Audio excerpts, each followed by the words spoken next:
많이 할 거예요. 알았어. 조금만 해야 돼? 힘이 없어, 이미? 알았어.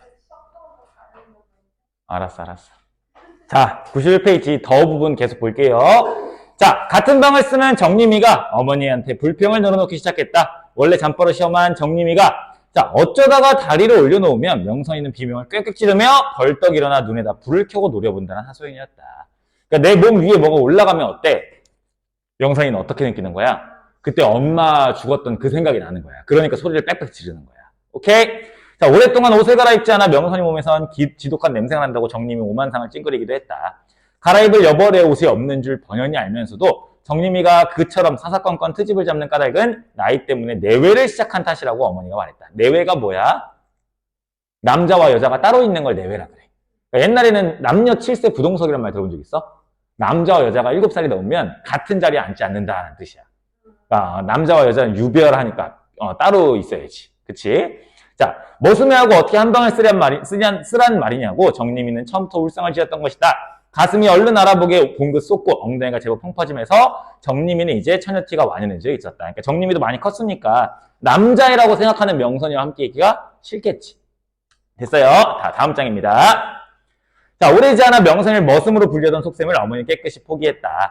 괜히 말썽이나 부리고 펀둥펀둥 놀면서 삼시세끼 밥이나 축내는 그 뒤뚱거리를 어떻게 하면 내쫓을 수 있을까 하고 궁리하는 게 어머니의 일과였다. 자, 아버지 앞에서 어머니는 그동안 먹여주고 재워준 값과 금반지 한 개의 값어치를 면밀히 따지기 시작했다. 천지신명을 두고 하는 말이지만 걔한테 죄로 가지 않을 만큼 헛다고 했구만요. 그러니까 지금 어때? 금반지 하나어치는 다 해줬다라고 생각을 하는 거야. 허기사 날릴 때 금가락지 한 돈중은 똥가락지요. 금 먹고 금똥 산다면 혹 몰라도 쌀한토리 금쪽보다 귀한 세상인데. 그러니 전혀를 잡것을 어쩌지요? 자, 밥을 굶겨봐. 지가 배고프고 허기지면 더 있으라도 지발로 나가겠지. 원원이 갸가 나가겠어. 물반드기 마냥 빤들거림시나 무슨 수를 써서라도 절대 안 굶으나요? 라는 거 어때? 명성이는 어때? 아주 애가 되게 뭐라고 해야지? 진짜 얌생이 같이 잘한다는 거야. 어머니의 판단이 전적으로 옳았다. 끼니 때만 되면 누나를 딱 부릅뜨고 부엌 사정을 낱낱이 감시하다가 염치불고하고 밥상머리를 안 떠나는 명선이를 두고 우리는 차마 밥덩이를 목구멍으로 넘길 수가 없었다. 갈수록 밥 얻어먹는 서름이 심해지자 하루는 또 명선이가 금반지 하나를 슬그머니 내밀어 왔다. 먼저 번보다 약간 굵어 보였다. 찬찬히 살피고 나더니 어머니는 한돈하고 반짜리라고 조심스럽게 감정을 내렸다. 길에서 추월했다니까요. 어머니의 다그침에 명선이 천연덕스럽게 대꾸했다. 참 요상도하다. 다른 사람은 눈을까 뒤집어도 안 뵈는 노다지가 어찌 네 눈에만 유독 들어온다냐. 그러나 어머니는 명선이가 짓거리는 말을 하나도 믿으려 하지 않았다. 명선이가 처음 금반지를 주웠을 때처럼 흥분하거나 즐거워하는 기색도 아니었다. 명선이의 얼굴을 유심히 들여다보는 어머니의 눈에 크고 작은 의심들이 호박처럼 올망졸망 매달려 있었다. 까지. 뭔 얘기인지 알겠어? 아까 선생님이 명선이 얘기했었지. 명선이 부모님이 뭘 줬어 많이? 금반지를 많이 준 거야. 어디 가서 뭐라도 먹고 살라고 금반지를 준 거지. 그래서 명선이가 어딘가에 그걸 숨겨놓고 하나씩 눈치 많이 보일 때쯤 하나 주고 눈치 많이 보일 때쯤 하나 주고 이런 식으로 했다는 거지. 자, 다음 장이에요. 그날 밤에 아버지는 명선이를 안방으로 불러 아랫목에 앉혀놓고 밤 늦도록 타일러도 보고 으름장도 놓아보았다. 하지만 명선이의 대답은 한결같았다. 거짓말이 아니라고요. 참말이라고요. 길에서 놀다가 너희놈! 바른 대로 되지 못할까 하면서 아버지의 호통소리에 명선이 비죽비죽 울기 시작했다. 우는 명선이를 아버지는 또 부드러운 말로 달래기 시작했다. 말은 안 했어도 너를 친자식 진배업 생각해왔다. 친자식과 다름없이 생각해왔다라는 뜻이에요. 자, 너 같은 어린 것이 그런 물건을 갖고 있으면 덜 좋은 법이다. 이 아저씨가 잘 맡았다가 후지에 나중에 크면 줄 테니까 어디다 숨겼는지 바른 대로 대거라. 아무리 달래고 타일러도 소용이 없자 아버지는 마침내 화를 버럭 내면서 명선이 몸뚱이를 뒤지려 했다. 아빠도 어때? 되게 속물적인 사람인 거지. 아버지의 손이 옷에 닿기 전에 명선이는 미꾸라지같이 안방을 빠져나가 자취를 감춰버렸다. 그리고 그날 밤 끝내 우리 집에 돌아오지 않았다. 다음 장입니다. 자, 틀림없다. 몇 개나 되는지는 몰라 더 있을 거다. 어디다 감추는지 네가 살살 알아봐라. 혼자서 어딜 가거든 눈치 안 채게 따라가봐라. 입맛을 쩍쩍 시던 아버지는 나에게 이렇게 분부했다. 옷 속에다 누볐는지도 모른다. 어머니도 거들었다. 어머니 역시 아버지 못지않게 아쉬운 표정이었다. 아버지 이마에선 땀방울이 찌걱찌걱 피어나오고 있었고 아버지는 벌겋게 충혈된 눈을 등잔 불빛에 번들번들 빛내며 숨을 씩씩거렸다. 무슨 일을 저지르고야 말 것 같은 모습이었다. 그러니까 부모님의 모습 어때? 굉장히 속물적인 인간들입니다. 쭉! 그 이튿날 점심 무렵부터 명선이에 관한 소문이 마을에 파다하게 퍼졌다. 난리통에 혈혈단신이 된 혼자가 된 서울 아이가 금반지를 많이 가지고 있다는 이야기였다. 어떤 사람들은 그 아이가 10개도 넘는 금반지를 저만 아는 곳에 꽁꽁 감춰두고 하나씩 꺼낸다더라 라고 수근거리도 했고 자, 이비방정이라고 정림이가 누구야? 그치, 집에서 이제 얻어먹고 사는 먼 친척 정림이가 어머니에게 호되게 꾸중을 들었다. 어머니의 지시에 따라 누나와 나는 돌아오지 않는 명성을 찾아 말 안팎을 온통 헤매고 다녔다. 낫더위가 한풀 꺾이고 어둠살이 켜켜이 내려앉을 무렵에야 명성은 당산 숲속에서 발견되었다. 우리가 그 애를 찾아낸 것이 아니라 그 애가 돼지 멱다는 소리로 한바탕 비명을 질러 사람들을 불러 모은 결과였다. 이 나무 저 나무 얼마 다니는 매미처럼 당산 숲속을 팔모라 해죽고 다니며 거듭거듭 내지르는 비명소리를 듣고서 처음 달려간 사람들 축에 아버지도 끼어 있었다. 그러니까 지금 명선이에 대한 소문이 이렇게 돌았잖아요, 마을에. 그래서 마을에 있는 남자들이 어때? 명선이를 잡아가지고 명선이 몸을 뒤지려고 한 거야. 그러니까 명선이가 여자라서 나쁜 짓 하려고 그런 게 아니라 명선이가 어때? 금반지를 많이 갖고 있다는 소문이 있으니까 그것 때문에 마을 사람들이 명선이를 뒤지려고 한 거지. 여기까지 괜찮아요? 쭉. 너그 놈들이 누구누군지 다 안다. 너 어디 사는 누군지 내가 다 받았으니까 날만 샜다면 물꼬를 낼 것이다 하면서 남자들을 쫓아보내는 거야. 해뜨개떡 뒷모습을 보이며 당산 골짜기 어둠 속으로 꽁지가 빠르게 자라가는 남자들을 향해 아버지는 길길이 뛰며 입에 거품을 물었다. 아가, 인자 아무 염려 없다. 어서 내려오니라. 어서. 한 걸음 뒤늦어 득달같이 달려온 어머니가 소나무 위를 까마득히 올려다보며 한껏 부드러운 말씨로 달랬다. 소나무 둥치에 딱정벌레처럼 달라붙어 꼼짝도 하지 않는 하얀 공둥이가 보였다. 놀랍게도 명성이는 시원스러운 알몸뚱이로 있었다. 사람들이 어때? 다 옷을 뺏어버린 거야. 벗겨버린 거지. 왜? 명선이가 옷에 금반지를 가지고 있을까봐. 오케이? 어느 겨울에 어떻게 거기까지 기어 올라갔는지 명선이는 까마득한 높이에 매달려 홀랑 벌거벗은 채 흐느끼고 있었다. 아무리 내려오라고 타일러도 반응이 없자 아버지가 팔수매를 걷어붙이고 올라가 위험을 무릅쓰고 고개라다듯이 그 애를 등에 업고 내려왔다. 오메 짜가 지지배 아니여 하면서 빨가벗겨진 이 명선이를 보니까 어때? 여자라는 걸 알게 된 거지. 자, 땅에 내려서기 무섭게 얼른 돌아서며 사타구니를 가리는 명선이를 보고 누군가 이렇게 고함을 질렀다. 나 또한 초저녁 어스름 속에 얼핏 스쳐 지나가는 눈길만으로도 그에게 고추가 없다는 사실을 넉넉히 알아차릴 수 있었다. 그러게 말이네. 너스맨 줄 알았더니 이제부터 지지배구만. 참말로 제변이에요 하면서 혀를 차고 이야기가 끝납니다. 여기까지 됐어요. 자, 다음 장입니다. 자, 요것이 개패같이 달린 요것이 멋있다야. 이 개패라는 게 뭐냐면은 목에 이제 그 목걸이 같은 게 있는 거야. 자, 그 목걸이를 본 거야. 그 명찰 알아? 명찰? 그러니까 유미 이름에 여기 이 명찰 말고 군번줄 알아? 유미? 군번줄 모르지? 목걸이처럼 여기 이름이랑 주민번호랑 그 군번이랑 써져 있는 그런 거. 자, 명선이 하얀 가슴깨를 들여다보며 어머니가 소리를 질렀다. 곁에 있던 아버지가 얼른 그것을 가리려는 명선이의 손을 뿌리치고 뚝뚝 잡아챘다. 주염에 달린 이름표 같은 것이었다. 아직도 한 줌의 빗살이 옹색하게 남아있는 서쪽 하늘에 대고 거기에다 적힌 글씨를 읽은 다음 아버지는 마치 무슨 보물섬에 지도나되듯 소중스럽게 바지춤에 찔러 넣었다. 그리고 마을 사람들을 향해 돌아서면서 눈을 딱 부릅떠 엄포를 놓는 것이었다. 나하고 원수질 생각 아니면 앞으로 얘한테 털 하나 건드리지 마시오 하는 소리를 딱 질러. 언젠가 가뭄 흉년 때 이웃눈에 임자하고 물고 싸움을 벌이면서, 물고가 뭐냐면 논에는 물이 딱 있어야 되지, 그치? 그래서 물길 얘기하는 거야. 물길. 물길 싸움 벌이면서 시퍼렇게 삼날을 들이대던 그때 그 표정보다 훨씬 더 포악해 보였다. 우리 눈에 떨어지는 빗물이나 마찬가지로 아버지는 우리 집안에 우연히 굴러 들어온 명선이 소유권을 마을 사람들 앞에서 우격다짐으로 가리고 있었다. 우리가 친자식 이상으로 애끼고 기르는 아이요. 만에 일이라도 야한테 할코지하려거든 앙화가 무섭다는 걸 명심하시오 하면서 어머니도 같이 위협을 해요. 그러니까 명선이가 입은 손해는 바로 우리 집안의 손해라는 마찬가지라는 주장이었고, 물론 어머니는 명선이 때문에 생기는 이익이 곧바로 우리 이익이라는 말은 입 밖에 비치지도 않았다까지. 그러니까 엄마랑 아빠가 이렇게 명선을 지키고자 한 이유가 뭘까? 명선이 어때? 범상치 않아. 얘 뭔가 있어. 이걸 아니까 명선을 지키려고 하는 거야. 여기까지 알겠어요? 자, 그 다음 사람들을 따돌리고 집안에 들어서자마자 어머니는 더 이상 참지를 못하고 아버지한테 다했다. 자, 개패에 무슨 사연이 적혔던가요? 자, 간의 부모가 쓴 편지요. 누구한테요? 누구긴 누구요? 나지라고 얘기하는 거. 사실 부모님이 명선이가 얘네 여기 있는 이 아빠 엄마를 만날 거라고 생각했을까? 아니겠지. 누군가가 우리 명선이를 돌봐줄 텐데 그 사람한테 쓴 건데 나한테라고 얘기를 하는 거야. 오메. 그 사람들이 어떻게 알고 당신한테 편지를? 이런 딱한 사람 봤나? 갸를 맡아서 기를 사람한테 쓴 편지니까 받는 사람이 나지 누구겠어. 자, 뭐라고 썼듯이요? 자기네가 혹 난립바람에 무슨 일이라도 당하게 되면 무남동녀 혈육을 잘 부탁한다고 저승에 가서도 그 은혜는 잊지 않겠다고. 서울 어디 사는 누구네 딸이고 본관이 어디고 생일이 언제라고. 가락지 말은 안 써서라우. 엄마 어때? 너무 대놓고 얘기를 하죠. 안 썼어. 아버님 딱 잘라 대답했다. 그러나 다음 순간 아버지는 득이연한 미소와 함께 어머니에게 나지기 속삭이고 있었다. 금가락지 말은 없어도 저 먹을 건 다소 딸려놨다고 써있어. 사연이 복잡한 부잣집인 것만은 틀림없다고. 명선이는 부잣집 딸내미였어요. 오케이? 자, 명선을 달아나지 못하게 감시한 새로운 임무가 나에게 주어졌다. 우리 식구 모두는 상전을 모시듯이 명선이에게 한결같이 친절했다. 동네 사람 어느 누구도 감히 넘볼 마음을 못 먹도록 뚝심 좋은 아버지는 그의 주위에 2중 3중으로 보호의 울타리를 쳐놓고도 언제나 안심하지 못했다. 나는 그의 그림자노를 착실히 했다. 그러나 금반지를 어디다 감춰뒀는지 그것만은 차마 묻지를 못했다. 시간이 흐를수록 그 애는 내 사투를 닮아가고 나는 반대로 그의 서울말을 어색하게 흉내내기 시작했다. 다음 장입니다. 자, 타고난 본래 여자 모양을 되찾은 후에도 명성이는 갈 데 없는 머슴이었다. 하는 짓거리마다 시골 아이들 뺨치는 개구쟁이였고 토박이의 텃세를 계집애라는 이유로 쉽사리 물리칠 수 있게 되면서 온갖 망난 짓에 오히려 우리의 앞장서곤 했다. 다람쥐처럼 나무도 잘 타고 둔벙에서는 물오리 다름없이 헤엄도 잘 치고 수놈 날개에 노랗게 호박 꽃가루를 칠해서 암놈으로 위장할 말잠자를 우리보다 솜씨있게 낚는가 하면 남의 집 울타리에 달린 호박의 말뚝도 받고 여름밤에 개똥벌레를 여러 마리 종이봉지 안에 가두어서 어른이 담뱃불 흔드는 신용을 하면서 다가와 수뇌를 따돌리는 재간도 부릴 줄 알았다. 이게 뭔 얘기인지 알겠어?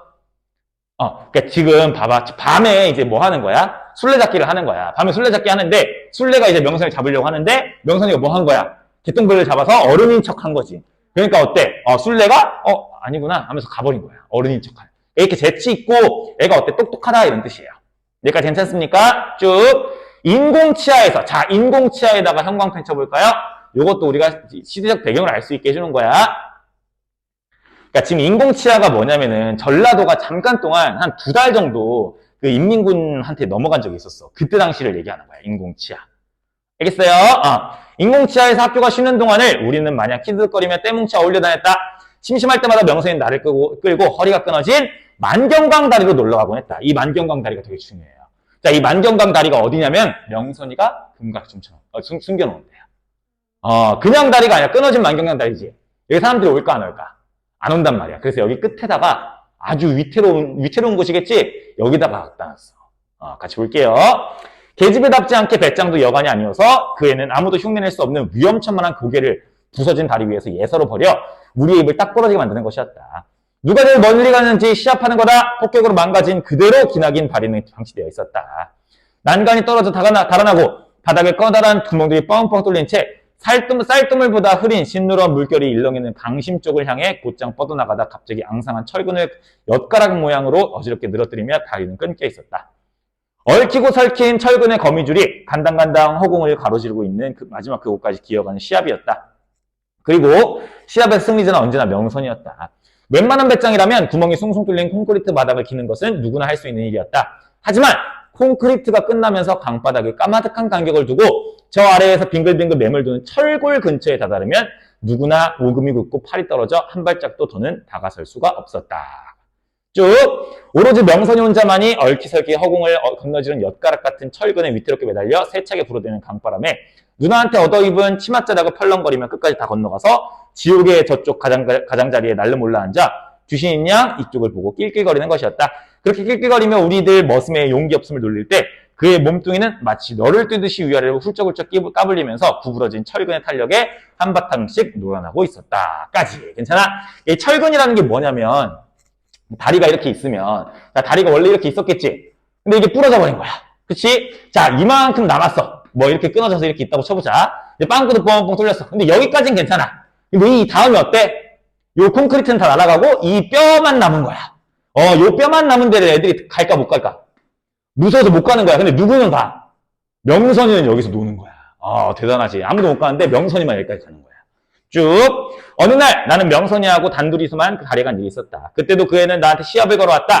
나는 남자로서의 위신을 걸고 명선이의 비아냥거림 앞에서 최선의 노력을 다해봤으나 결국 강바닥에 깔린 뽕나무밭이 갑자기 거대한 팽이가 되어 어지러질 맴도는 것을 보고 뒤로 물러서지 않을 수 없었다. 이제 명선이한테서 겁쟁이라고 꼼짝없이 수모를 당할 차례였다. 야, 저게 무슨 꽃이지? 하면서 꽃을 얘기를 합니다. 그런데 그 애는 놀림 대신 갑자기 뚱딴지 같은 소리를 질렀다. 말 타듯이 철근 뭉치 올라앉아서 그 애가 손가락으로 가리키는 곳을 내려다보았다. 거대한 교각 바로 위, 무너져 내리다만 콘크리트 더미에 이전에 보이지 않던 꽃송이 하나가 피어 있었다. 바람을 타고 온 꽃이 하나리 교각 위에 두껍게 쌓인 먼지 속에 어느새 뿌리를 내린 모양이었다. 그렇구나. 다음, 자. 꽃 이름이 뭔지 아니? 자, 난생 처음 보는 듯한 해바라기를 축소해 놓은 모양, 동전만한 들꽃이었다. 쥐바랑송꽃. 자, 근데 쥐바랑송꽃이 실제로 있는 게 아니야. 그냥 시골에 있으니까 어때? 도시에 있는 애들은 이제 시골에 있는 사람들은 다 뭐 곤충들 이름도 다 알고 꽃 이름도 다 알고 이럴 줄 아니까 그거에 대해서 자존심 상하기 싫어서 쥐바랑송꽃이라고 지어서 이름 얘기한 거예요. 나는 간신히 대답했다. 시골에서 볼 수 있는 거라면 명성이는 내가 뭐든지 다 알고 있다고 믿는 눈치였다. 쥐바라숭이란 이 세상에 없는 꽃 이름이었다. 엉겁결에 어떻게 그런 이름을 지어낼 수 있었는지 나 자신도 머리벙벙할 지경이었다. 쥐바라숭꽃 이름처럼 정말 이쁜 꽃이구나. 참 앙증맞게도 생겼다.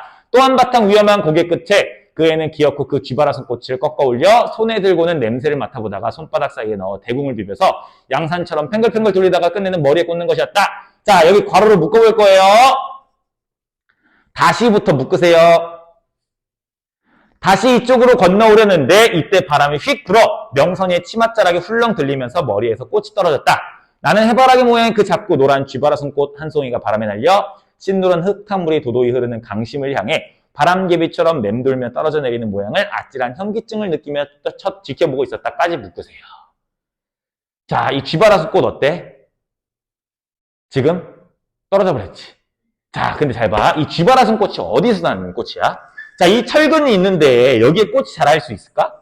힘들겠지. 근데 여기도 먼지 같은 게 막 쌓일 거 아니야. 근데 그 꽃씨가 날려가지고 여기에 지금 꽃이 핀 거야. 이 꽃이 꼭 어때? 누구 같아? 명선이 같지 않아? 그러니까 명선이도 지금 살기 굉장히 어때? 힘든 상황이지. 근데 이 꽃도 어때? 살기 굉장히 힘든 상황에서 여기서 꽃이 핀 거 아니야? 지금 이 쥐바라숭꽃을 보고 명선이가 어때? 자기랑 비슷하다라고 생각을 한 거야. 무슨 얘기인지 알겠어? 그래서 이 쥐바라숭꽃이 지금 여기서는 이 소설에서 누구를 의미하냐면 얘는 명선이야. 자, 그러면 선생님이 쥐바라숭꽃이 뭐라 그랬어? 명선이라고 했지? 자, 세 번째 줄에다 명선이라고 써놔. 쥐바라숭꽃은 명선이 얘기하는 거야.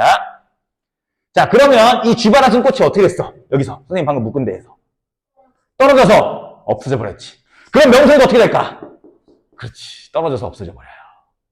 그래서 이 부분이 복선입니다. 복선이 뭐예요?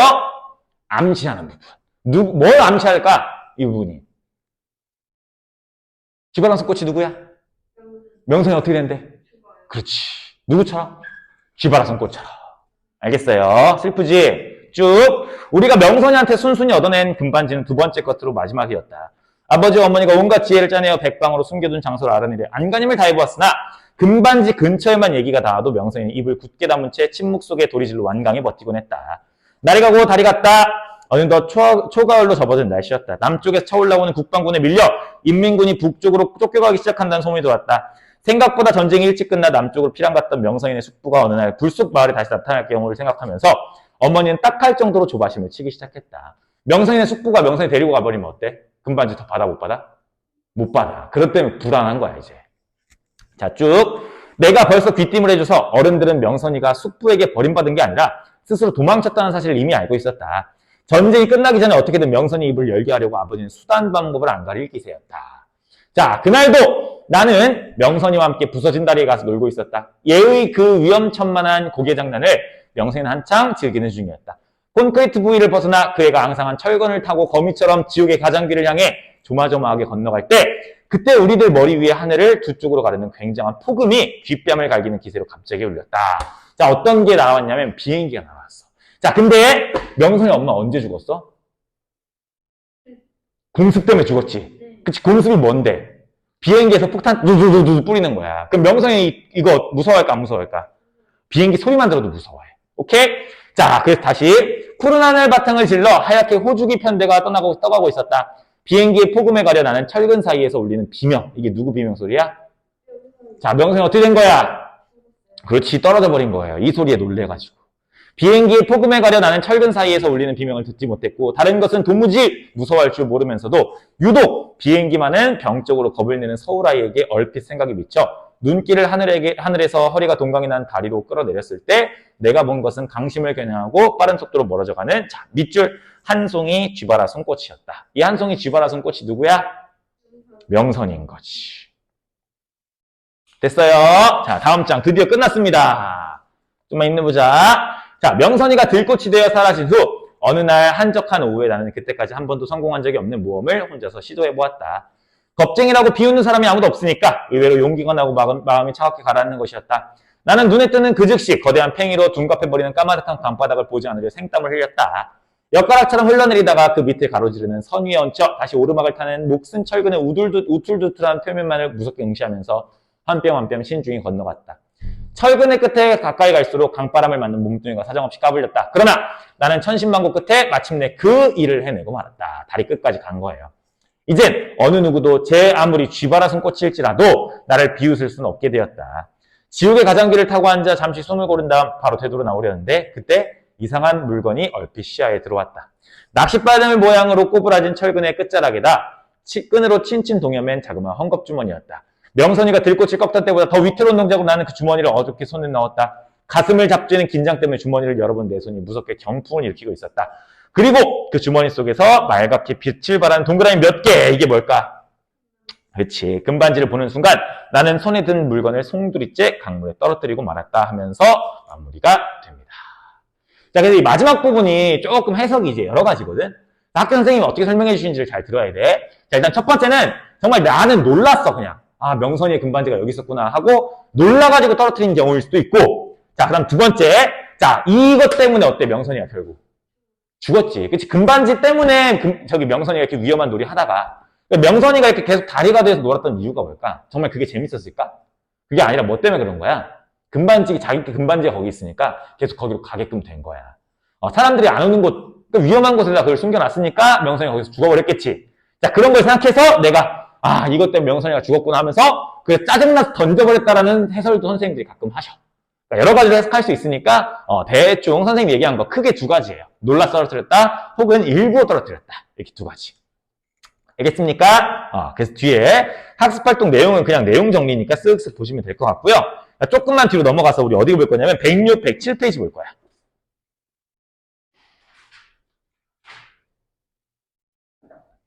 자, 이 부분 조금 볼 건데 YMCA 야구단이라는 이 영화의 그 시나리오가 있어. 시나리오의 대본이거든. 자, 왼쪽에 보면 여기 언제래? 왼쪽 날개.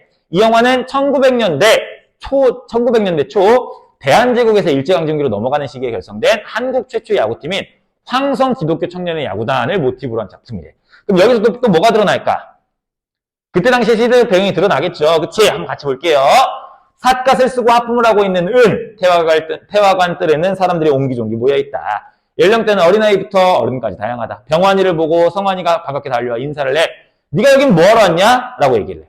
얘 그 운동 가르쳐준다고 그래서 왔습쇼. 자, 이 성환이가 누구냐면 예전에 병환이 집에서 머슴 살던 애야. 근데 이때 시대 상황에는 일단 신분제 자체가 일단 없어졌거든. 그래서 머슴이고 뭐 양반이고 이런 게 없어. 근데 아직까지도 어때? 제도적으로는 없지만 사람들 인식 속에 그런 게 남아있는 거야. 그러니까 같이 머슴이랑 같이 일한다고 생각하니까 어때? 운동 같이 한다고 생각하니까 화가 나, 안 나? 화가 나는 거지. 오케이? 자, 누구냐? 에휴, 전에 우리 집에서 머슴 살던 놈이다, 참. 광태의 모습이 보인다. 이봐, 너 같이 다니는 선빈 하나 쏘? 광태 쳐다보고 그냥 지나쳐.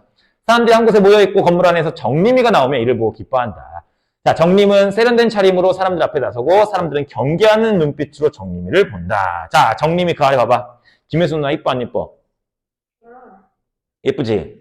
그치? 오른쪽 볼게요. 자, 황성 기독교 청년의 베이스볼 팀에 오신 걸 환영합니다. 저는 베이스볼 팀을 담당하게 된 YMCA 교사 민정님이라고 합니다. 그랬더니 병환이가 뭐라 그래? 말세다 이러는 거야. 왜? 여자가 어디 사람들 앞에서 말을. 선생님 생각 아니에요? 이때 당시 사람들의 생각인 거야. 자, 여기서 뭘 우리가 알 수 있어? 그때 당시 시대상을 알 수 있는 거야. 여자가 감히 이런 것과 또 아니 머슴놈 새끼가 이런 것들.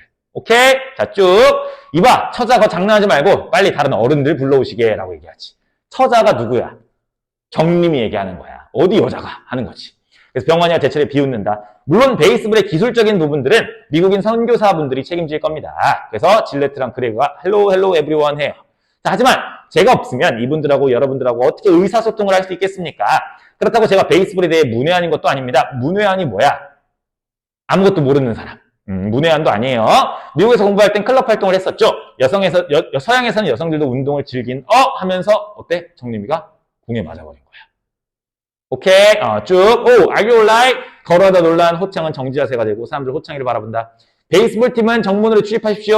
견만찮게 걸어오던 호창은 돼지 오리진보로 만든 뚜껑을 잽싸게 주어서 광태 옆으로 가서 선다 하면서 마무리가 됩니다. 오케이.